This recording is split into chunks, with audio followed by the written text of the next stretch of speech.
Бөкір. Ат туралы аңыз. Таудың қары кетіп, тасы қыза бастаған, тоң жібіп, көк қылтиып шыққан көктемнің бір күнінде болған оқиға еді. Тентектің суы аяқ асты көтеріліп, аласұрып жатыпты. Малжан өзен арнасынан аулақтау кеткенмен бір топ атты төңіректеп жүрген де қойған.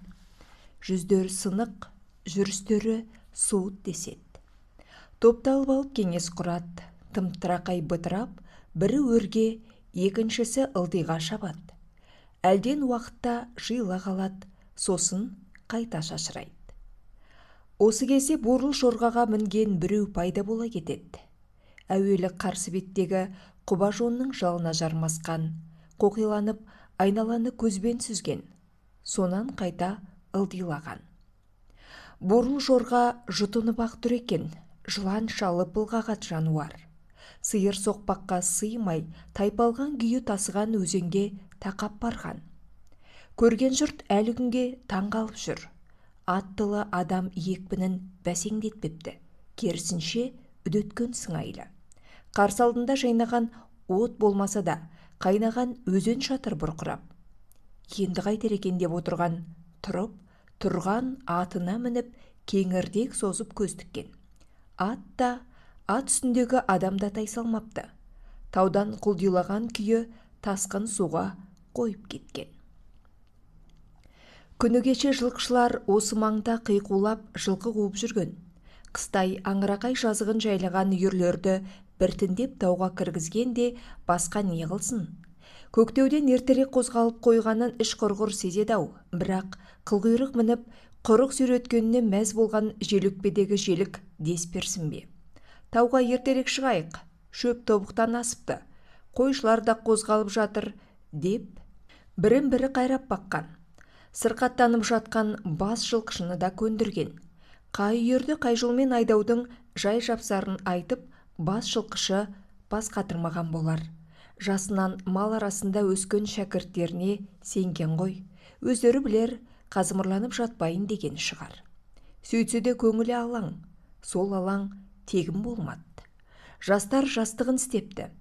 Бір-бір үйірдің соңына түсіп бықпыр тигендей шетінен тауға қарай қуған. Арасында асыл тұқымды екі үйір бар. Селекциядан өткен кілең тазағанды биелердің бір тобын дауыл, екіншісін ақ кекіл деген айғыр қайыратын. Дауыл күллі әлемге әйгілі Норсерн Дансердің тұқымы. Араға неше ата салса да тегі мықты екен, бітім болмысы арғы атасынан аумай қалған. Ал ақ кекіл Сильванер деген ағылшын тектес жүйріктен тамыр тартады. Өздері де біраз бәйгіні алған саңлақ. Соңғы жылдары бірінің сүйегі ауырлап, екіншісі аяқтан қалған соң бар қайраты бие қуып, үйір қайруға кететін. Жүйріктігі қара басына бітер, кей айғырда емес, тұқымы асыл екен екеуінің де. Құлындарының алды бәйгі алып үлгерді. Биылда жақсы құлындар түскен. Кенже туар кейбірінің құймышақ қылы көтеріліп, уыз толтырар желін тастағаны да бар. Қас қылғанда тура сол екі үйірді жас жылқышылар тентектің бойымен айдапты. Тентек таудан құлап ағатын жазыққа шықса, жылап ағатын шағын өзен. Ағыны қатты болғанымен адымы қысқа. Тау ішінде теңізге жетпей тынбайтын кеуде кергенімен етекке түсісімен жуасып сала береді. Көп замай қопаның борпасына сіңіп жоқ болады. Бастауында жалғыз сарқырама тұр. Жол бойы бір-екі қайнар ғана жанасады. Қалғанның бәрі сол сарқыраманың сарқыты. Тентектің атыған емес, заты да тентек. Суы ойда жоқта көтеріледі. Басқа өзендер көктемде бір тасып алып, қапырық жаздан қара күзге дейін сабасына түсіп, сабырын табады. Ал тентек үшін бәрібір, жаз ба, күз бе, күн бе, түн бе қарап жатпайды. Тасимын десе таси салады. Тау басына бұлт үйірілгенін, жаңбыр жауғанын да күтпейді. Әуелі суы ақшыл тартып, шорылдақтар маңайы көпіршіп тұрады. Құдды өзен бастауына әлде бір әпер бақан су сабын төгіп тастағандай кейіпте. Содан кейін суы ептеп суып, көтеріле береді. Бір кезде сарылдап, гүрілдеп ала жөнеледі. Сыртескі ауыл жұрты тентектің түрі сұрланып, суы бұзылған сәттен қашуға қамданатын. Сай табанынан малын айдап, беткейге қарай өргізеді. Өзен бойынан бүлдірген терген суға шомылған бала шағаны қоса қуады. Бұл тентек тегін тентек емес, тамыры жерасты теңізіне байланған тентек. Жерасты суы көтерілгенде артық суын тентек арқылы төгіп отырады, деп сөйлейтін ауыл шалдары. Есепке жүйрігі жылына тентектің тентектік танытқан сәттерін еске алып, былтырғыдан биыл көптеу болды, немесе аздау шықты, деп саусағын бүгіп жіберіп, санағын жүргізеді. Иә, тентектің өзі тентек, ал бірақ жанамалай жүретін жолы жайлы. Жықпыл, қорысы жоқ әрі төте. Сол себепті жайлауға барып келетін аттылы адам да, көлікті көш те көбіне осы жолды таңдаудан құмбыл. Бірақ жүрмес бұрын алдымен тентектің ағысын аңдып, суын барлайды. Жылқышылар буаз биелерді зорықтырып қинамайық деген болар, әйтеуір қия қапталы көп ырғайтының сайымен емес, тентектің бойымен өрлеуді қош көріпті. Атқа мінген адамның кеудесі өсіп, көкке қарап қалады емес пе? Әрі жайлауға бұрын жетсек, жақсы жұртқа қонсақ, бие байлап қымыз мұрындық берсек, таудың арқар елігін басқа емес өзіміз үркітсек деген өр кеуде ой еліктіріп-желіктіріп жіберген болар, өзеннің түсі бұзылып түнеріп тұрғанын байқамаған. Арқырап, сарқырап келіп қалғанда бірақ көрген. Жалмажан жылқы біткенді тау беткейіне қуалап, әрең дегенде тасқыннан аман алып қалған. Құлама жардың астына екі үйірді қамап, жан шақырған. Сонан соң барып әлгінде ғана жолда бошалап қалған құла биені еске алған. Тасуы тез тентектің басылуы да тез еді әдетте. Аяқ асты сап тыйыла салады. Бірақ бұл жолы түнімен атқақта бақты. Құла бие құлындады ма, әлде құлындамады ма? Құлындаса құлыны қайда? Құлынын қойшы өзі қайда? Бәрін айтта бірін айт, әлгі бір бурыл жорғамен құлдилап келіп тасқын суға қойып кеткен кісі қайда? Ол өзі кім еді? Суға түскенін көргендер бар, сол көргендер арғы жағалауға жүзіп шыққан-шықпағанын көрмеген сыңайлы. Бірақ не бір әңгімені гөй-гөйлетіп айтып жатты солар. Аттылы адам суға кетті деген сөз әл әзір ауылға жете қойған жоқ. Жетпеген себебі оның растығына ешкімнің көзі жетпейді, көз жетпеген соң көңіл сенбейді. Жылқышылардың да көкейі күпті. Астындағы аты болдырған соң бір-бір мотоциклге бұтартып әбден шапқылады байғұстар. Қарайған бірдеңе көзге шалынса, дырылдатып жетіп барып хабарын алды. Осылайша түнімен көз ілмепті. Таңға жуық тентектің шуы басылған. Шудың басылғаны, судың да басылғаны. Жас жылқышылар түнімен тыныққан аттарын мініп арғы бетке өтем дегенше бурыл атты адамның өзі де көрінген, өңгерген құлыны бар. Тау жыланындай қара ер құлын жаратқан маңдайына жарқыратып төбел салыпты. Артқы екі аяғы ақбақа екен. Әкесі жирен, шешесі құл еді, ал мынаның түр-түсі бөтен. Жылқышылар аздап таңырқады. Бірақ бір кейпі шешесіне келетіндей ме қалай? Күдікті сенімге жеңдірді әйтеуір. Құлынның үсті-басы мал-мандай су, дірдек қағады. Әлгі кісінің де жетісіп тұрғаны шамалы. Шешініп киімін сықпапты, шешіліп те сөйлемеген. Сендер бара беріңдер, мен бір айналып соғармын деп тізгін тежеген. Топтан сытылып шығып, тентекке қарай тартып отырған. Жетім құлынды көтерген жылқышылар ауылға жеткен соң екінші бір тасқын басталды. Бұл жолғысы сөздің тасқыны.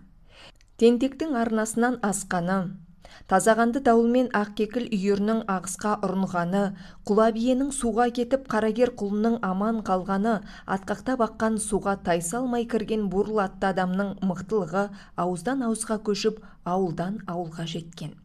Қаладан бастық келген, ұжымды түгел шақырып жиналыс ашқан, дікеңдеп ұрсып, дүрсілдетіп үстел тұрған. Атқарушы директорға сөгіс беріпті. Төтенше жиналыс төсек тартып жатқан бас жылқышыны да аямапты. Суға кеткен биені мойнына ілген. Бұл ақпаратты көңілін сұрап келген жас жылқышылар жеткізді. Кінә бізден ғой, деп бірі желкесін қасып жерге қарады. Әлгінде ақылдастық, жылу жинап өзіміз өтейміз, уайымдамаңыз, деп екіншісі қам көңіл бола қалған. Қарт жылқышы атбегілік өнердің осы аймақтағы соңғы тұяғы болатын. Мырс етіп зілсіз күлген. Ол күлкі алдында отырған жастардың тазалығына деген ырзалық күлкі ме, әлде ашулы басшысының жолақ шешіміне берген жауабы ма, ешкім парықтамады. Ой буған кезде түйіліп, тұйықтала қалатын әдет еді, бұл жолы да өзімен өзі үнсіз алысып кеткен. Қарт жылқышы қапалы, жүйрік туар құлап еден айырылғанына қалай күйзелсе, аттың құнын ақшамен өлшейтін бай бағланның қылығына солай күйінген. Төккен тер, неше жылғы еңбекті бір биеге тең көрмегеніне және налыды. Күні кеше емес пе? Көкбастауда өткен ат жарысынан соң облыс басшысының өзі келіп қолын алғаны. Галстук таққыш, есік ашқыш, қошемет айтқыш тайқы маңдай жылтырбеттің біразын қасына ертіпті. Әкім сөйлесе бас изейді, тұрса үйіріледі, жүрсе ілеседі. Жасанды қылықтарын жақтырмады сол бір жалбақай немелердің. Қосқан екі аты қатар келіп, масайрап тұрғанда олардың ел намысы, облыс абыройы дегендей мақтау мадағына да ісіп кебе қоймаған. Аты бәйгалған атбегімен салған құсы түлкілген аңшы әкім түгілі ханға сәлем берсін бе? Топтан сытылып шығып, ат жетектеп жүрген балаларға қарай аяңдадым. Артынан бастық жеткен алқынып, ойбай ақсақал, мұныңыз не? Үлкен кісінің өзі іздеп келгенде, назар ауып ықыласы түскенде деген дегбірсізденіп. Не бопты? Атыңызға қарай кетіп қалғаныңыз қалай? Жылқының шапыстан кейінгі көңіл күйін көруім керек еді қарағым. Әңгіме керек болса, ауылға келсін деп бірден тойтарды. Әкім кеткенше қос жүйрікті айналып толғанып жүріп алған. Содан кейінгі күндері бастық суықтау амандасатынын сезіп жүретін. Ендігісі міне. Сол бір қылығына кек сақтады екен, әлде сөз тасығыш пысықтар бірдеңе деп қойды ма? Ауырып жатыр-ау деп аяушылық танытпапты. Халін сұрап өзі келмеді. Кеңсе жағалаған белсендінің бірінде жібермеді. Мұнысы не? Жаза басқан, жолын қиған кезі бар ма? Басқа-басқа осыны ат спортына алып келген өз емес пет. Ақша құмар банкир едім, ат құмар бапкер қылдыңыз дегенді астатөк дастархан басында шалқып отырып талай айтты емес пе? Жекешелендіру деген науқандық саясаттың салқыны жылқы зауытына жеткен кезде жылқышы біткен үйірінен адасқан сәуріктің күйін кешкен. Құрығын тастап, құрым етігін шешіп шыға келгендер де бар. Сол кезде ауданға, облысқа барып жүріп, жөн білетіндерге адам салып жүріп, асыл тұқымды үйір үшін кіммен алыспады, кіммен шайқаспады. Бірақ бұл шапқылап жүргенде қызыл көзді бәлелер қарап жатпапты. Үйірлі жылқыға қасқырша шапқан. Бірін жетелеп, бірін тиеп, енді бірін үйірімен айдап әкетті. Ақыры таусар болған соң таңдаулы бір үйірді екі жігіттің алдына салып тауға қашырып етті. Адам бармас бір қорысқа жасырып қойып, өзі қалаға кеткен. Ісі ілгерілеп тұрған осы кәсіпкерді сонда тапқан. Өмірі атқа мініп көрмеген қаланың май бөксе баласы бастапқыда ештеңенің мәнісін түсінбеді. Түлкі тымағымен қайқы мұртына қайта-қайта қарай берген, шамасы өткен ғасырдың адамын көргендей болса керек. Бірақ дене болбыр болғанымен басы алғыр көрінеді. Дереу жиналыс шақырып, оң қол, сол қол есепші кеңесшілерімен ақылдасты. Инвестиция, жоба, банкрот, процент дегендей өзіне таңсық сөздерді естіп бір бұрышта бұл да отырды. Былғары орындықты сықырлата құйрық қажағандар ақыры оң жамбасқа қарай құлаған. Ертеңнақ өңкейген екі көлікпен ауылға келді. Ат қораларды көрді. Мұны салып алып ауданға барды, одан әрі облысқа.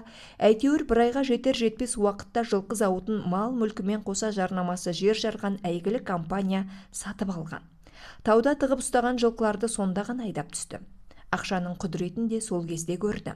Күні кеше қылғұйрық біткенді сатып жоюға жанталаса кіріскен аудан мықтыларының сөз ләмі өзгеріпті. Құрып бітуге шақ тұрған жылқы зауытын аман алып қалған кәсіпкерге алғыс айтып құрақ ұшып жүр. Мұның еңбегін ешкім елемеді де еске де алмады. Оған бола қапаланған жоқ. Жүйріктерін аждаханың араннан алып қалғанына разы етті. Бұрынғы жылқы зауыты жылқы фирмасы болып өзгерді. Басқарушы директор тағайындалды. Бұл ескі кәсіп атбегілікте қала берген. Сол жылы жүйріктері екі көлік ұтты. Одан бері де талай бәйгіде қанжығасы майланды. Ақшадан ақша, көліктен көлік.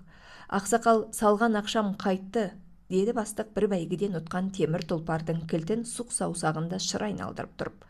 О не қарағым, деді, түкке түсінбей. Мынау сізге, деп кілтті қолына берді. Ендігі бәйгіні бөлісіп отырамыз. Бәрі сөйтеді екен. 80-де 20 болады. О не? Деді тағы аңтарылып.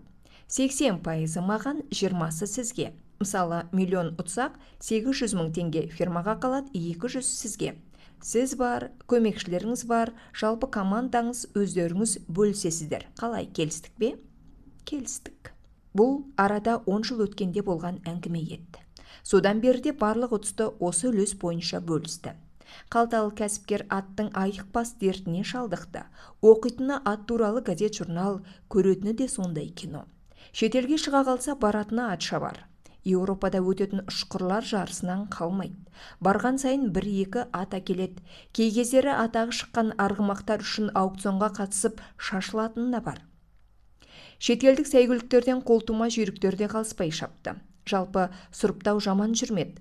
Асылтекті айғырлардың құлыны бір көліктің құнына сатылып жатты. Бірде-бір рет бастықпен ақшаға бола керіспепті. Ендігісі не? Әлде қартайды, қайратты қайттыға санап жүрме? Не ойлағаны бар өзі? Іші өртеніп бара жатқандай. Қымыз әкелші, деді күбірлеп. Жалының күбірін шайғамдап жатқан кемпірі ғана естіді. Күбіні күрпілдете пісіп жіберіп, бір шараға лықылдатып құйды да дастархан үстіне қойды. Ақырып тұрған асау қымызды келесі сәтте барлығы ашырқанып ішіп жатты. Іштегі өрт сәл-пәл басылғандай. Құлынның жайы қалай? Деп әңгімені өзі бастады. Сүт беріп жатырмыз, деген бір шәкірті аузындағы кепкен құртты тамсана талғап. Иә, деді, қоштағандай сыңай танытып. Емізікпен беріп жатырмыз. Иә, деп қойды тағы да. Иә деген сайын ары қарай айта түс деген емеурінді ұққан жас жылқышылар сөйлеп берген. Сиырдың сүтін беріп жатырмыз. Сүт таппай қиналдық емес пе? Елдің ниеті бұзылған. Сеператордан өткен сұйық сүтін ғана береді. Кілегей алынбағанына өлдім десең жолатпайды. Осыдан арғыны естіп тұруға қарт жылқышының жүйкесі шыдамады білем. Шәкірттерін қазір көргендей тесіле қараған. Жас жылқышылар бір сарынды сөздің қай тұсынан сүрінгенін білмей тымырайып қалды.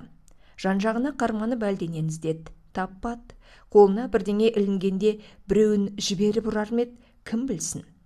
Аяғына кебісін іліп далаға бет алды. Өзгелер үрпейсе, ілесе шықты. Тау жақтан өкпек жел соғып тұр екен. Кәрі кеудені қарсы қойып терең тыныстады.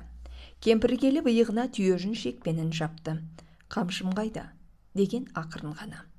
Осыны сұрайтынын білгендей кемпірі ала шыққан екен, қойнынан суырған тобылғы сапты қызыл қамшысын қолына ұстатты. Осы қамшымен әлдегімді сабайтын адамдай ат қораға қарай адымдап жүрді. Қарагер құлынды қораның қараңғы түкпірінен тапты. Астына сабан төсеп жалғыз қамапты. Өткенде көргенде емес, таралып өсіп қалған.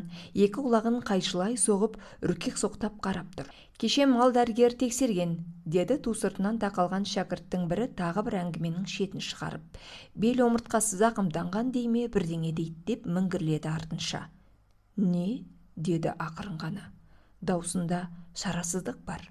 Дәл қазір не хабар болсын естуге дайыр адамдай сүле соқ. Тасқын кезінде тас құрылған немесе туа бітті бүкір, ештеңеге жарамайды, деді ғой. Кемтар ғой кәдімгі. Өскенде ет көткіземіз, не қойшыларға береміз. Бәйге болмаса да мініске жарайтын шығар, деп екінші біреу келіккен. Мұндай бүкірлер арбаға мықты болады, деп қосам жармаласты бір дауыс. Не? Деді осы жолда. Күбірлеп айт, әлде ішінен сөйледі. Тісін шықырлатып қамшысын сығымдай ұстағанын білет. Артынша сол қамшы ысқыра сілтенген. Желке тұсында тұрып алып балпылдап сөйлеп тұрған ауыздың да обалы жоғау келер сәтте ойбайлап жатты. Қараңғы қора ішінде екі бүктетіліп бебеу қаққан жігітке бір, оны сүйемелдеуге ұмтылған екі серігіне және бір қарады да сыртқа шықты. Айқай салып бүкіл жұмысшыны үйіріп алған. Бастыққа деген ашу ыза мен әлгінде қарагер құлынға байланысты жайсыз ақпараттың салқыны ақтарылып сала берген. Сөз естімеген, ескерту алмаған адам қалмады. Ақыр аяғы шабандоз балаларға дейін шықпыртты. Бір уақытта айтылар сөз таусылып, ашу ыза басылғандай болды. Жан жағын барлады. Байқұс жұмысшылар құнжаңдап іске кірісіп кетіпті. Шашылған шөптің бір талы қалмай сыпырылып, бағана ғана бей-берекет жатқан айыр, тырма, ер-тоқым жабулар өз орнын тауыпты. Әп-сәтте атқораның іші жиналып, берекесі кіре қалған. Осының бәрін сырттай бақылап, қаққан қазықша бір орнында үнсіз тұрғанын енді аңғарды. Оғаштау қылығына аздап қысылыңқырады. Қасына келген жас шәкірттің біріне күбірлеп әлденені шегелеп тапсырды да үйіне қарай аяңдаған. Бүкір құлының бәле болды ғой, сиырдың үстіне ендігі әрі ерні тимесін деп жатыр. Кім айтты? Атам айтты. Енді не істейміз? Қатыныңды сауып бер, деді ерексіп. Не істеуші едің? Телейсің. Жылқыдағы ең сүтті биені табасың, соған телейсің. Көп сөзді қойып жайлауға тарт, кенже туған бір биені жетектеп кел. Қай үйірден? Торғасқаның үйірінен, түгел өзіміздің қолтума ғой. Таза қандыларға жолама, атам солай деді. Онысы дұрыс, сүті қуатты. Құрығыңа кәрі құртаң түсіп жүрмесін, сүті сұйық олардың. Бірінші, екінші тумалар өз құлындарын жарытып алса да жетер. 7-8 жасар толысқан мама биелердің бірін әкел. Айтпақшы, жирен, құла, сары дегендер болмайды. Табылса қарагөк, табылмаса қарагер мен торы бие болсын. Неге? Итім біліп пе? Солай деп тапсырды ғой атам. Сүті қою болады деді ме, бірдеңелерді айтты. Жылқының сүтіне түр-түсінің қандай қатысы бар екен өз? Басымды ауыртпай қайқай, әйтпесе ендігі қамшыны сен жейсің. Мен кеттім, айқасқаны апарып берейін. Қайда апармақсың? Атам ұрсат. Өй, сол атаңның өзі бұйырып отыр емес пе? Директордың шарбағына бар байлап кет, деді әлгінде. Өлген биенің өтеуіне бермек ау. Бірақ басқа жылқы құрып қалғандай неге мұны береді, түсінсем бұйырмасын. Қарт жылқышының тапсырмаларын толық түсінбесе де, жас жылқышылар мұқият орындаған. Кешкілік жұмыстан келген атқарушы директорды аты шулы айғасқа жорға кісіней қарсы алыпты. Ал есікпен төрдей көк бие сол күннің ішінде 2 құлынды қатар емізіп тұрды. Көк биенің сүті 2 құлынға еркін жеткен. Тел қоңырлардың жұбы күзгі жабағы бөліс кезінде ғана ажырады. Енесі суға кеткен қарагер құлын шынымен бүкір болып шықты. Ауыл шаруашылық институтынан келген ветеринар ғалым алды-артына шығып тағы тексерді. Көзілдіргін алып, кифоз деп басын шайқай берген. Оның бас шайқасынан жас жылқышылар шошына түсті. Не деді біреу шыдамсызданып? Құныс дейді мұны. Бүкір деуге де болады, туа бітті солай. Бәйгеге жарай ма? Жарайды деш, Құдай үшін, ақалсаң да сөйтіп құжаттап берші. Жарамайды. Қалай жарамайды? Атақты дан сырдың тұқымы, әкесі 9 рет бәйгеден озып келген. Шеше жағынан да тегі мықты. Сенбесеңіз міне қараңыз деп айғырмен биенің құжатын үстел үстіне атып ұрған. Енді мен не қылайын? Кемтардың аты кемтар, мал түгілі адамды мүгедек болып туады деп бір бет параққа әлденелерді шимайлап жазумен болды. Айтпақшы, бұның әлгі сендер айтқан айғырға қатысы болмауы да мүмкін. Не дейді әкем-ау? Бұл қалай болғаны? Солай. Түрі мен түсі, сүйегі бөтен секілді. Бәлкім мен қателесермін, бірақ күмәнім бар. Қалай сонда? Қажет десеңдер қанын Чехиядағы арнайы зертханаға жіберіп тексертіңдер. Болмаса бір тал қылын алып ДНК сараптама жасатуға болады. Әрине оған біраз ақша керек. Ой, оған ақша қайда? Деп жас жылқышылар тайсақтап қалды. Қойыңыз аға, дауылдың үйірінен. Енесі өзіміздің қолтума құла бие. Ол да құнанында ат жеткізбеген. Сенбесеңіз сүйегін салыстырып, өзі қатарлас тайлармен жарыстырып көрейік деген, әйтсе де жеңістік бергісі келмей. Мен қайдан білейін, басқа айғыр шауып кеткен шығар, әкесін айтасыңдар, қан сұрпы шешесіне де ұқсамай шықсақ айтесіңдер, деп дәрігер иығын қиқан еткізді. Бәсе, жирен қасқамен құла биеден қалайша қарагер құлын туады деп жүрсем, бұл бір шата болды ғой, деп әңгімеге директор араласқан. Суға кеткен құла биенің теңкиіп жатқан өлігін қопаның қойшылары көріпті. Ішінде құлыны бар сияқты деп еді. Солардың сөзі рас екен ғой деп тағы біреу қосам жармаласты. Сонымен әңгіме тәмамдалған. Сонда бұның әкесі кім, шешесі қайда деген жас жылқышылардың сауалы жауапсыз қалды. Бәрі күмәнмен күдік арқалап үйге қайтты. Қарт жылқышыға болған жайтты айтты. Ертеңнақ бүкір жабағы асыл тұқымдылар санатынан сызылып, мініске арналған жабы жылқыларға қосылған. Қоспақ ойын күнде кеште өргізеді. Өйтетін жөнде бар. Таңғы салқынды пайдаланып бала шағасымен жабылып жүріп қой құрттайды. Кейбіріне кірәлін жағып жарасына дус сеуіп, ақсақ-тоқсақтың аяғын таңып байлайды. Қораның қи тезегі шаңнан бетер, қой қуаласаң бітті, аспанға көтеріледі. Қора ішіндегі адам сарала турала болып қиға аунағандай көміліп шығады. Қоспа тумысынан тазайын адам. Қағынып сілкініп, жуынып шайынбайынша үйге кірмейді. Бүгін де сөйтті. Әйелі ол келгенше самауырынды 2 рет қайнатты. Қоспа шайқор, сүт қатқан күрең шайды жақсы көреді, әрі ұзаққа сілтейді. Үлкен ұл малсақ, әкесінің бір жағына шығысып, жүгіріп жүреді өмі. Бүгін де қолдай-аққа тұрмай лыпыл қағып тұр. Апыл-ғұпыл оразасын ашып дастарханнан тұра бергенде «Отырей!» деп зіркетті Қоспа. Әкенің зілді үнінен жасқанып қалған баланың жазылған тізесі қайта бүгілді. Өл деген өкімет жоқ. Осы қойдың соңында жүргеніміз үшін орден берсе берер еді ғой осы уақытқа дейін. Сабағыңды оқы. Әке, демалыстамыз ғой, деді бала. Демалыста да оқы. Оқымасаң мен секілді жүресің, елдің малын бағып. Тілім боп тентіреп. Қойды өргізіп жіберіп, кітап оқимын, деді бала бұртиып. Әке даусынан қаталдықтан гөрі мейірімді аңғарғандай сенімді сөйледі. Өй, кескініңнен айналайын сенің, деп енді Қоспа еміренді. Ана телефон деген бәлеге үйір болмаш құрсын. Ішінде не бір жын шайтан бар дейді ғой білетіндер. Әке, қарагер құнанды мінейінші.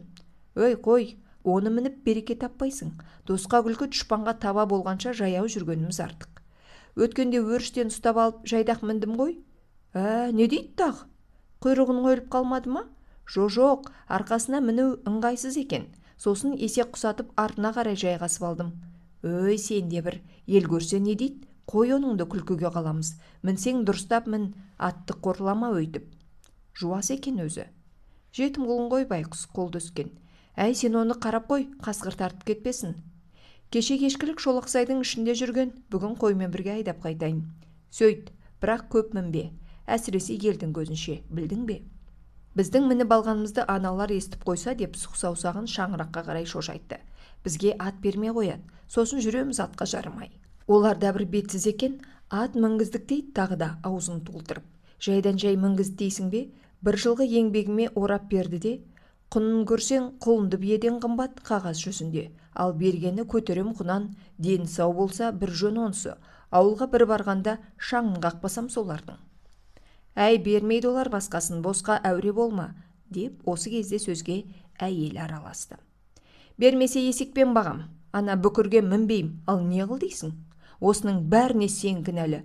Бүкіл малшылар еңбек ақысын алуға барғанда мен жет алмадым. Неге білесің бе? Сенің кесіріңнен бара алмай қалдым. Қойдан шыға алмадым, малды тастайтын адам болмады. Сен болсаң төркініңе барып шалжиып жатып алдың. Енді міне елдің бәрі еңбек ақысын есептесіп тұрып алды, пайдаға кенелді, біз ғана жармай жүрген. Мінгенім бүкір құнан, баққаным елдің малы, әлде Құдай маған өңшең бүкірмен ақсақ-тоқсақ. Қоспа екпіндей сөйлеп барып кілт тоқтады. Көмейден шықпауы тиіс әлде бір сөз шығып кеткендей. Тағы бірнеше лепес тілдің ұшына байланып қалған. Шайға салып жібітіп отырған тоқашты малжаңдай шайнағансып отырып қалды. Бұл іркілісті сырдескі бәйбіше сезіп қалғандай.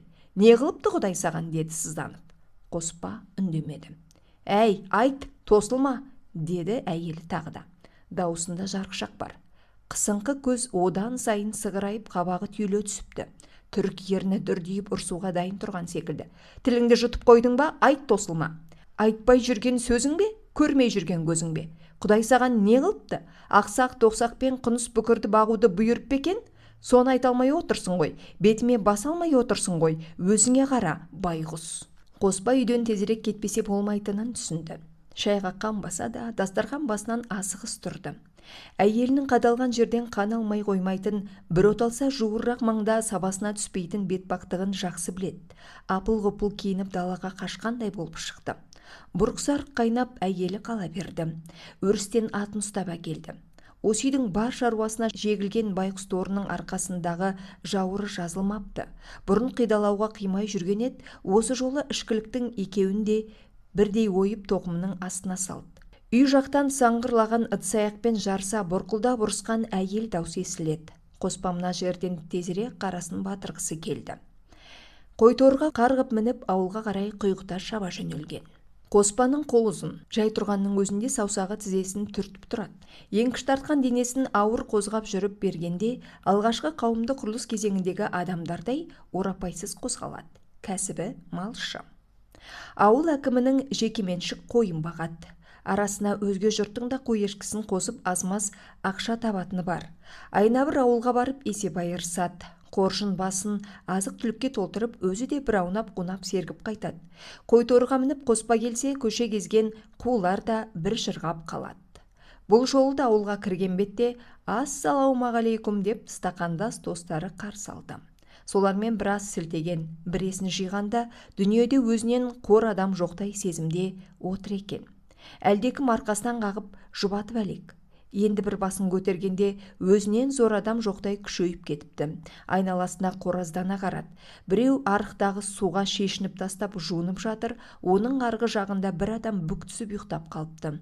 Тәлтіректеп орнынан тұрды, шарбақта байлаулы тұрған қойторға мінді. Тапырақтап шапқан күйі ауыл әкімінің кеңсесіне тіреле тоқтады. Есікті жұлқи ашып екпіндей кірген. Әкім жоқ екен. Бас маман болып отырған жас жігітке дүрсе қоя берді. Басу айтқан мал дәрігермен керісті, тағы біреулерді балағаттады. Біресін жиғанда қойторының үстінде теңселіп келе жатыр екен. Дала тастай қараңғы. Тау етегіне ілігіпті. Қайта қалып кетті. Таң ата жайлауға жеткен. Үй іші әлі тұрмапты. Атын мамағашқа байлап есіктің алдында қақырынып түкірініп ары бері жүрді. Шырпы шалып шылымын тұтатты. Қора жаққа бір барып малды түгендеп келді. Екінші рет қайта барғанында бүкір құнанды жетелеп шықты. Жайлаудың шүйгін шөбі қойсын ба, кәдімгідей қоң жинап қалыпты. Алғаш әкелген кезде ыңыршағы шыққан, көз тоқтатып қарарлық сыйқы жоқ мәстегет. Кенже туған, уызға жарымаған жетім әрі кемтар. Қазір тұлғаланып өсіп кеткендей көрінді. Тек бүкірейген жотасы сұрықсыз. Байқұс, еркіндікке жетпей булығып жүр екенсің ғой сенде, деді Қоспа күбірлеп. Қолмен сипалап құлақ түбін қасыды. Жалынын ұстап тартып көрді. Алдына шығып тігінен, жанынан тұрып көлденеңнен көз салды. Аяғы тік, сіңірлері адырайып-адырайып көрініп тұр. Құдды қусүйектің сыртында теріден басқа дәнеңе жоқтай, жұп-жұмыр. Қой мойын даладай омыраумен бітісіп кеткен. Шоқтықпен сауырға дейінгі аралық тым қысқа, нағыз қақпан бел. Сол қысқа аралық түзу болса, аттың тұлпары боларақ пошымы бар. Тау жотасындай дөңкиген бүкірлігі сыйқын бұзып тұр. Бүкірлік жаяға дейін созылады да, одан әрі қарай құйрыққа қарай тігінен тартқан. Мұны қоян сауыр деп атайтын бұрынғылар. Басқасын қайдам, күштен кемдігін жоғау деді іштей. Шоқтықтан ұстап тартып ары-бері ырғап-ырғап жіберді. Қарагер құнан басында шайқалғандай болды да, артынша тепе теңдігін сақтап тырп етпей қойды. «Өй, мұнаны қарай көр», деді ызалана. Бар күшін салып ары-бері итерді, тапжылмады. Құйрықтан ұстап тартқылады ендігіде. Құдды төрт аяғын жерге шегелеп тастағандай мызғымады. Тіреген тасынан аяғы тайып кетіп, Қоспаның өзі жамбастай жығылды. «Өй, әкеңнің аузын ұрайын», деді аузындағы темекісін құшырлана сорып. «Мықтымын деп тұрсың, көрермін мықтылығыңды. Қойға мінем, көкпарға салам, болдырсаң, жолда қалдырсаң, біттің, бауыздаймын» деп қарқылдап күлді. Лезде түсін суытып алып: «Өтуші болма, өтсең өлесің, екеуміз де өлеміз. Бірінші мен өлем, әрине ұяттан өлем, сосын сен өлтірем, білдің бе? Онсыз да мені мазақ етушілер көп. Мал иесіне тартады деп танау, Шәлімбай деген неме. Сондағысы менің сөлбірейген түрімді айтқан ғой. Иә, мойындаймын, кеудегері аспанға қарамаймын, бірдеңе жоғалтқандай жерге қарап жүрем, онымды өзге түгіл өзім түзей алмаймын. Сұрақ белгісінше иілген неме деп мектептегі мұғалімім ұрсатын. Қойнымдағы қатынымда жаратпайды бұл сыйқымды, бірақ не қыл дейсіңдер маған? Енді соны Шәлімбай маңқа түземек пе? Оттамасын малғын. Ондай тілмен жағына сүйенгендерге әлде қашан жауабымды бергенмін. Не дегенімді білесің бе сен? Білмесең тыңда. Қол жетпейтін аспанға қарағанша, деді сұқ саусағын өрге қадап. Аяқ астында жатқан жерге қараған дұрыс. Қалай, тауып айттың ба? Шын ғой, айтшы. Аспанға қарағаннан не пайда маған? Аспаннан жұлдыз санайын ба? Оның санына сан жетпес. Ал енді не? Әлде ай мен күнді санайын ба? Бір-бірден ғой оларда. Аспанға қарағандар толып жүр ғой әлемде. Соның бәрі Тоқтар Әубәкіров боп көк күшіп кеткен жоқ қой, жүр ғой жер басып. Ал мен де жүрейін аспанға қарап талтаңдап, өтсем әлде қашан шалынып жығылып омақаса құлар едім ғой. Бәлкім менің аман жүргенім осы жерге қарауымнан шығар. Талай пәле жаладан жерге қарап құтылғам. Оны сен білмейсің. Сен не дейсің? Әй бүкір, айтшы, сен де бір кердең секілдісің ғой өзі. Әлде мені менсінбей тұрмысың? Сені бүкір деп атасам ренжімейсің бе өзі? Менде сыртымнан имектейтін көрінеді. Өлмей-ақ жүрмін ғой, айта берейінші енді. Үндемейсің, үндемейсің. Айтпақшы, мен де сен секілді жетіммін. Әкем қайда екенін білмеймін. Шешем басқа байға тиіп кеткен. Балам деп еміренгені есімде жоқ. Бәлкім, менің еңкіштігіме осы әсер еткен болар.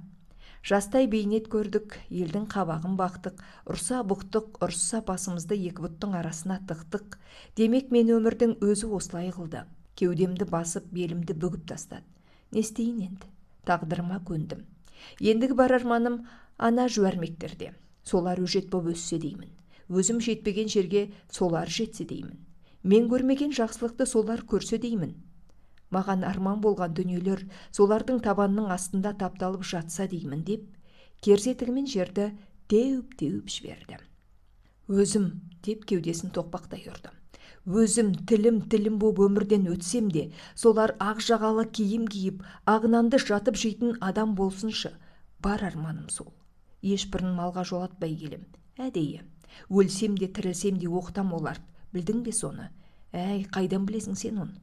Менің бір түсінбейтінім, екі бүкірді Құдай неге қосты, Не үшін? Осыны айтшы маған. Елге мазақ болу үшін бе? Сен неге алғым келмеді, білесің бе? Мен сінбет деп ренжіген де боларсың. Бірақ оның төркіні басқа еді ғой. Сендер соны білмейсіңдер. Әдейі күйдіресіңдер мені. Күймей жүрген, жанбай жүрген қоспама бұл. Шыдаймын бәріне де. Ана бестентек үшін бәріне шыдаймын. Бәріне. Бағана анау қатын маған неге ренжіді? Соны да білмейсің ғой сен. Аңдаусызда оның да көңіліне кірбің салдым. Әкең. Туа бітті бір аяғы екіншісінен қысқа ғой ол байқұстың. Бірақ тіршілікке мығым. Шойнаңдап жүрсе де, осы үйдің түтінін түзу ұшырып отыр. Баланы да тапты, мені де бақты. Ол болмаса ана үйелмелі сүйелмелі бес ұл қайдан шығар еді? Айтшы соны. Оның менен басқа кімі бар? Кім мені ол секілді, оны мен секілді ұғалады? Кім? Айтшы осыны. Кеше де әкімдіктегі мықтылармен боқтасып келдім. Әкімнің өзі жоқ екен. Әйтпегенде сазайын берер едім. Мен оның жекеменшік малын бағамын ғой. Сен соны білуші мен. Ол менің еңбегіме орап сені бердім. Басқа берер атымыз жоқ. Осыны алсаң да аласың, алмасаң да аласың. Мінсең мін, мінбесең байлап соғымға сой деді. Қайтем енді, көндім. Енді 2 жылда екеуміз дос боламыз. Сосын үлкен ол мектеп бітіреді, оқуға түсіруім керек оны, өзі қабілеттей, қағып алады. Есепті шемішке шағады. Емтиханнан сүрінбей өтсі күн. Күні түні соны тілейім бар ғой, білесің бе? Өте алмай қалса ақысын төлеп болсын оқытам. Сол кезде сен керек боласың. Біреудің аузын майлауға жарарсың. Болмаса сатып пұл қылам әйтеуір, бір кәдеме жаратармын сені, білдің бе? Түк ренжіме маған сол кезде, білдің бе, бүкір? Бүкірім, мен шыдадым ғой. Енді 2 жылдай сен де шыда. Шыдайсың, шыдаймыз, деп жалынан тартып жотасынан қақты. Тәлтіректей басып, барып қойды өргізді де, бүкір құнанға жайдаққа арғып мініп, қой соңынан кете барды. Алыстан, «Ей бүкір, сен де бүкір, мен де бүкір, қосақтаған екеумізді өмір құрғыр» деп әндеткен дауыс естіліп бара жатты. Арада жыл аунаған, бүкір дөнен шықты. Бірақ қоспа көп жоламайды. Жиын тойға көбіне көп қой торыны мінеді. Бүкірді тек мал жинау, жемшөп тасу, су әкелу секілді қара жұмыстарға салады. Қаракүшке шынымен мығым екен, арба толы шөпті алқынбай тартады. Күртік қарды кемедей кешіп шана сүйрейді, тауда да елікше жортады. Бірақ қоспа ат екен деп қарамай-ақ қойды. Салқын, жем шөптен де қысады. Сұлымен жоңышқаны күтірлетіп тұратын қой торыдан сыбағасы кемшін. Сол ырғақты тірлік бір күнгі көкпардан соң бұзылды. Желсазды жайлаған жылқышының келіні босанып көкпар берген екен. Етке тойып қымызға бөккен малшы қауым түс ауа көк серкені ермек қылады. Ақыры Мәтібұлақтан келген жалғыз атты жолаушы өңгөріп алып еңіске қарай әкетеді.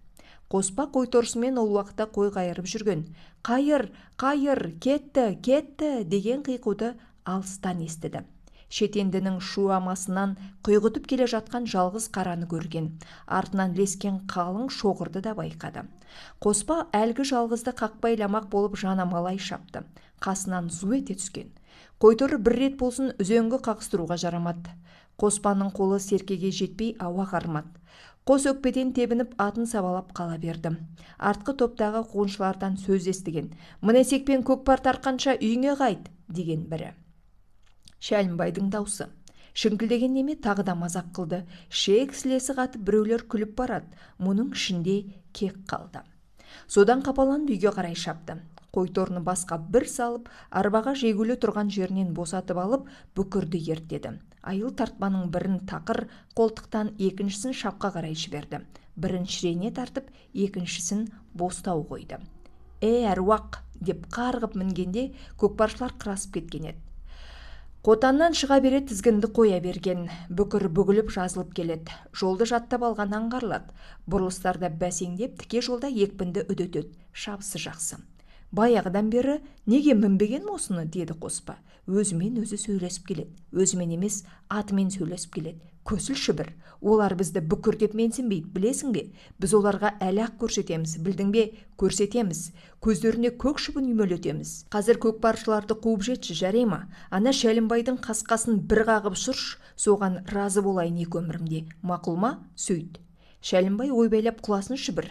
Қасқасы үйіліп жатсын бір шұңқырда. Ал мен екеуіне кезек қарап мысқылдап бір күлейін. Міне былай, ха, деп, жарай ма? Айда, заула жүйрігім. Бүкір дөнен иесінің сөзін естігендей жүйткіп келеді. Құлақтың түбі терледі. Көкпаршылардың соңғы легіне жеткен. Діттегенім бұлар емес дегендей кідірместен өте шықты. Келес топтан да солай ағып өтті. Құдды жирен атты көкпаршыны бұл емес, бүкір қуып келе жатқандай. Ат алқымы шылқылдады. Көз ұшынан екі қара көрінген. Бірі ілгері, бірі кейін. Атқа отырысынан Шіңкілдек Шәлімбайды таныды. Көкпарды әкетіп бара жатқан жирен атқа сол ғана ілесіпті, бірақ жете алар емес. Бір қалыпты көсіліп келе жатқан бүкірдің тізгінін бір қағып тебініп қалды. Бұл осы шабыста алғашқы тебінуі екен. Екпінге екпін қосылды. Қоспаның көзінен жас парлап келеді. Бұл жас қуаныштың жасы ма, әлде әбден елге күлкі болып жапа шеккен пенденің ызақорлық жасы ма? Жоқ әлде қарсы соққан жел шығарған жай көз жасы ма, бағамдай алмады. Бірақ іштей көңіл өсіп келе жатқан. Осы қазір Шәлімбайдың қасына тақап барам, атының құйрығынан тартып қалам. Құлатып кетсем бе, әлде құйғытып өте шықсам бекен? Бәлем, әлде жанамалап барып аяғынан көтеріп аударып кетейін бе? Қалай істегенім дұрыс? Бағанағы айтқаны сүйектен өтіп кетті. Енді соның есесін қалай қайтарайын, деді тістене. Ойдың ұшығына жетіп, бір шешім қабылдап үлгермеді. Шәлімбайға да тақап қалған. Бесқасқа ауылдағы айтулы жүйріктің бір еді. Бірақ бұл жолы болдырғанға ұқсайды. Аяғы алса шашыраңқы екен. Шәлімбай да үстіне тебініп сауырын қамшымен жонып келеді. Артынан тақап қалған дүбірді сезген бойда қуанып кетті білем. Айда, қайыр, жіберме, деп шіңкілдей айғайлады. Дауысынан шарасыздық байқалады, жан ашып кетті. Аяғынан көтеріп жібермек болып еңкейе беріп, қайта тіктелді. Бетіне күле қараған күйі өте берген. Шәлімбайдың бадырақ көзі одан сайын үлкейіп кетіпті. Өзін қуып жетіп басы бозған басқат емес, атын ат, адамын адам санатына қоспайтын имек қоспекеніне сен алмай тұрғандай. Дегенмен ұялған тек тұрмастың керімен қайыр, әруақ деп айғайлап келеді. Бар үміті өзі менсінбей жүрген қос пікірде. Тоба, деді Қоспа. Жасаған ием осыны көрсеткеніңе шүкір деп қос қолын жазып айқай салды. Шәлімбай, Шәлімбай, ит Шәлімбай, шошқа Шәлімбай, менен қалдың ғой, енді өл Шәлімбай деп артына қарап айғайлап қамшысын біледі. Бірақ ол мұның не деп жатқанын естімеді білем. Қайтар деп шіңкілдеген. Осы кезде ат мойны ұзарып бара жатқанын байқап қалған. Бүкірдің үстіне ер тұрмайтыны енді есіне түсті. Таудан еңіске шапқанда білінбеген екен, енді жазыққа келгенде ер тоқымды бірден артқа лақтырыпты.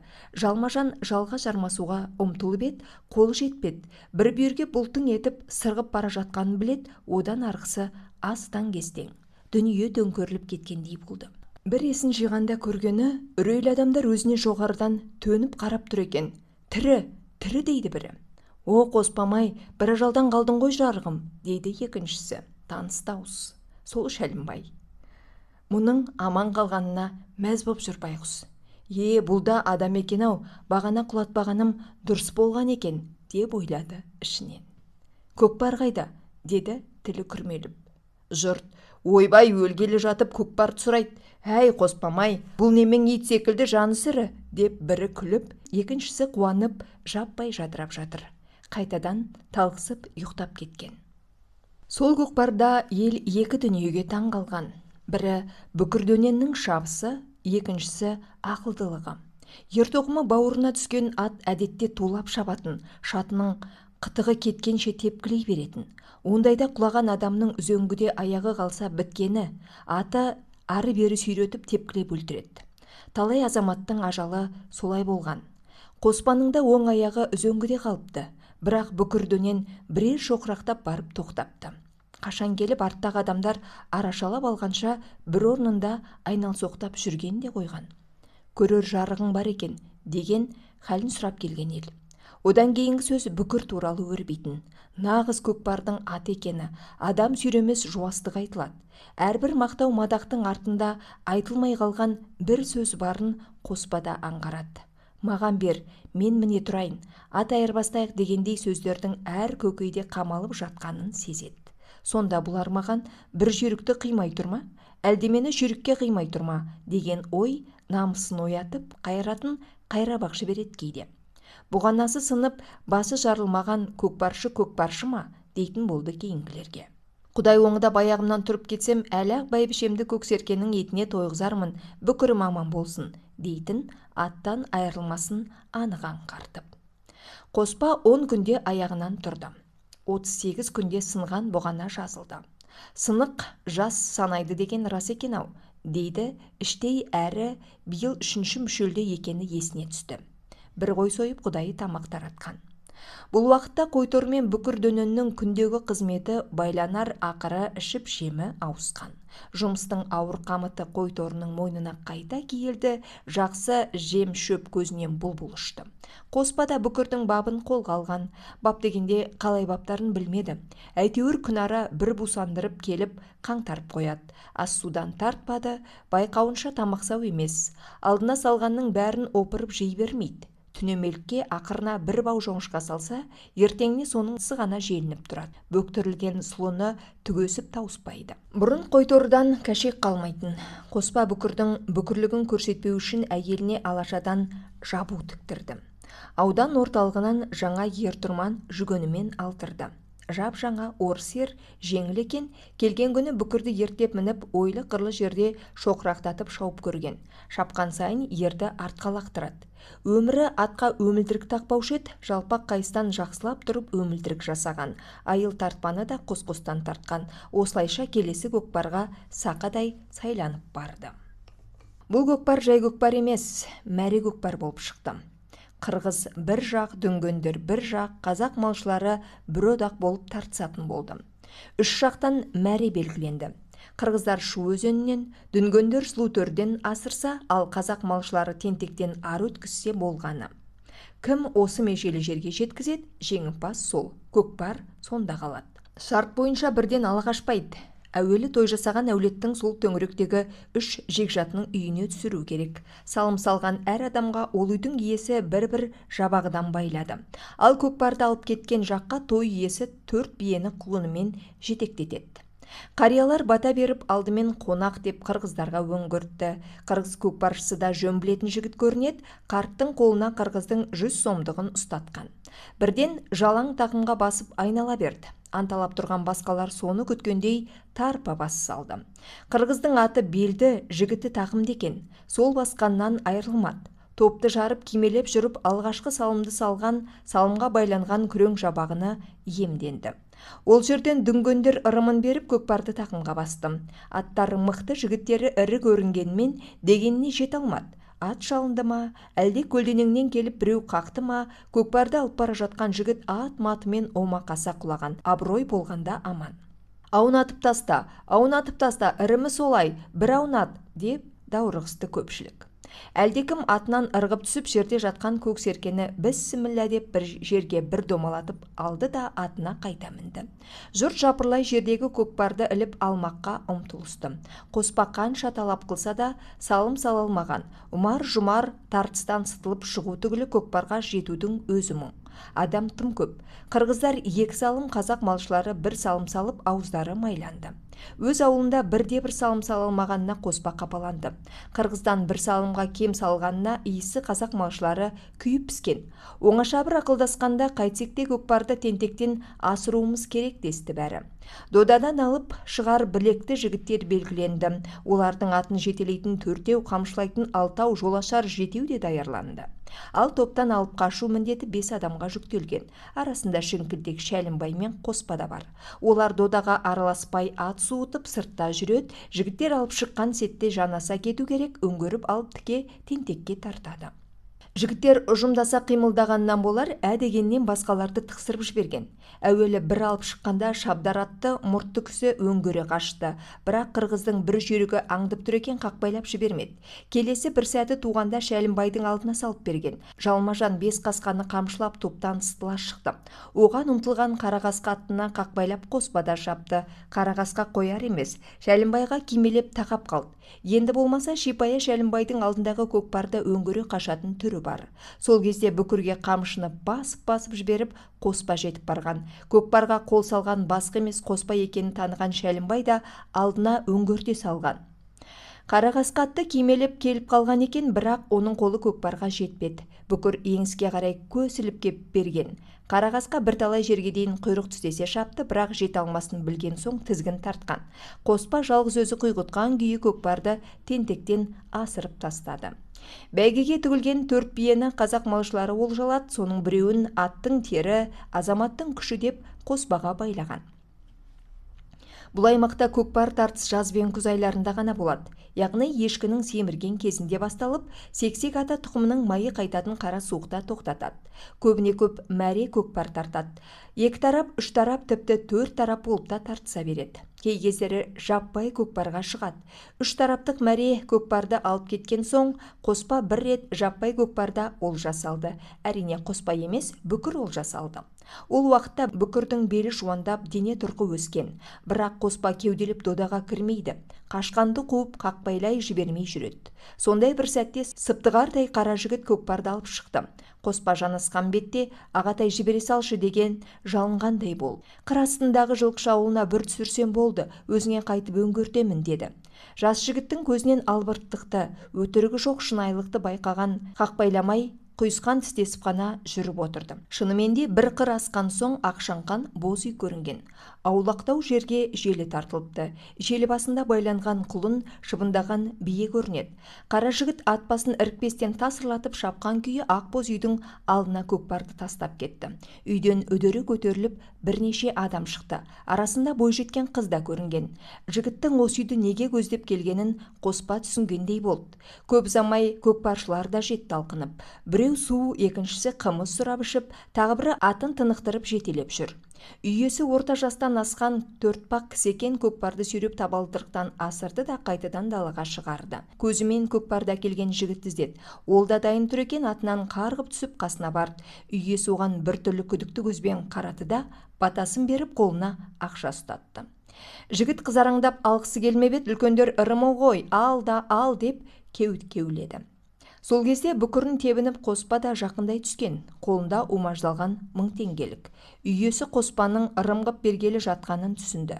Ақшасын алды да әбден тартыла созылып кеткен көксеркенің артқы 2 сирағынан ұстап өңгөрте салды. Қоспа бір жағына жантая беріп бірден тақымға басты. Көкпар әуелі жалаң тақымға түскен, демде салаңдап тұрған мойнынан көтеріп бір аударып тастады. Орап басуға болбой деп бір қырғыз қырылдай айқай салды. Атаң оқи қалағаның шабас, қолынан келсе байлап ал деп әлде бір қазақ одан әрмен қоздырды. Қоспа ешкімнің сөзін елеген жоқ. Жазылмаған заң бойынша көкпарды өңгөріп не тақымға басып алғанша ешкім келіп жармаспайды. Атың бір орнында тұрса да тарпы бас салмауға тиіс. Ал атыңды қамшылап ілгері бастың, бітті. Бәрі тұра ұмтылады. Қоспа бір қолымен тізгін ұстап бүкірдің басын еңіске қарай бұрды да сауырдан қамшымен тартып жіберген. Қаумалап тұрған топты киіп жарып өте шықты. Біреулер кесе көлденен келіп қақ байламақ болған, олардан да сытылып шықты. Сол шыққаннан шығандап кетті. Ешкім де жете алмады. Көксеркенің еті сол түні қара қазанда қуырылып жатты. Шауып келе жатып тас құрды ма, әлде тобыр ішінде тағалаттың тұяғы тиді ме, көкпардың ертеңіне бүкір шекіп қалған. Сол жақ аяғының бақай тұсы домбығып сіпті. Жетек алып көрші ауылдағы жылқышыларға барды. Бұрынғы жылқы зауытының орнында бүгінде әйдік жылқы фирмасы тұр. Тұлпар жылқы фирмасы деген жазуы алыстан айқайлап шақырады. Атпағатын жастардың көбі көз таныс. Бүкірдің аяғын көрген бетте бір апта дәріс аламыз деп саймандарын жалаңдатқан. Ол дәрінің құнын естігенде Қоспа үнсіз теріс айналды. Ақыры бұрынғы бас жылқышыға барып сүйретіліп. Өз еркімен қызметін тапсырғалы үйінен шықпайтын қарт төсегінде жатыр екен. Аздап дімкәс секілді. Жүзі де сақалы секілді қуарып кетіпті. Бірер жыл бұрын болған тасқын оқиғасынан соң аттан да адамнан да күдерін үзген десетін. Кешірім сұрап келген бастықтарға қабағын бермепті. Олар да ұяты оянып, айқасқаны қайтарған көрінеді. Бірақ қырсық шал жатқа қиған атым деп қайра бұтартпапты. Аласа үйдің есігінен екі бүктеліп кірген Қоспаны да онша жақтырыңқырамады. Тек бүкірдің атын естігенде кәрі құлағы елеңдей қалған. Тіктеліп отырып бетіне бажайдай қарады. Ат қайда? Деді әлден уақыттан соң. Бүгіндікке сөйлеген бірінші сөзі болуы да мүмкін әйтеуір. Қоспа келгелі жақ ашпаған, қабарған қабақ та сәл-пәл жазылған сыңайлы. Алып келдім, шарбақта байлаулы тұр, деді Қоспа жалпақтап. Қар төсегін сықырлата түрегілді. Буыны да төсекпен бірге сықырлап кеткен. Қоспа қолтығынан демейін деп еді, қолын қағып жіберді. Байқауынша әлі де қуатты. Еңсесі тік, жүрісі нық. Бір қойшының астында кетті деп еді балалар. Сол сен екенсің ғой. Жануарды қойға мініп, құса қылған жоқпысың өзі? Деді далаға шыққан соң. Жоқ, мінбедім, тек көкпарға. Ой, сөзіңе болайын, көкпаршылын өзінің.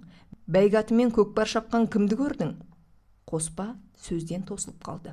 Бәйгаты несі деді іштей. Қарт жылқышы байлаулы тұрған бүкірді алдырып, әуелі ары-бері жүргізген. Тоқтатып қойып ағаштың тамырындай адырайған саусақтарымен аяғын бірде салалап, бірде сығымдай ұстап көрді. Өзімен өзі күбірлеп сөйлеп жүр. Көкпарда ат жеткізбей жүр дейді. Айттым ғой мен, біреуі құлақ асты ма дегендерін ғана естіп қалды. Кете бер, деді сәлден соң белін жазып. Не? Атты қалдырып өзің жүре бер деймін. Неге? Бір күнде жазылмайды. Сазға байлап суық тартып көрем. Түнгі салқынмен тау өзеніне аяғын маламыз. Болмаса қан аламыз. Бір ай, ұзаса 2 ай келіп кетіп тұрарсың. Қоспа қой торыны сипай қамшылап кете барды. Бүкірдің аяғы 2 айдан асып барып әрең жазылған. Сол уақытта Қоспа 3 рет келіп кеткен. Қарттың еңбегін бір саулықпен бағалаған, сойып кептіріп 2 қоржынның басына теңдеп әкелген. Жүйрікте кейде адасқан бақ секілді ауып қонады екен деген қарт жылқышы. Бүкірді айналсоқтап, құнжыңдап жүрген Қоспа бұл сөздің мәнісін ұқпады. Тағы көкпар шабасың бей? Деді қарт тура қадалып. Көрерміз. Ары кетсе 2 көкпар. Одан кейін болды ғой. Маған екінші келуші болмағын. Неге? Солай, көкпарға салма, аяғы құрыйды. Енді не, соғынғып сойып жейін бе, әлде малға мінейін бе? Әй, деді шаңқ ете қалған қарт жылқышы. Өңі түтігіп, көзі шапыраштанып кетіпті. Жүйрік атпен құмай тазы әуелі көңілімен жүгіреді.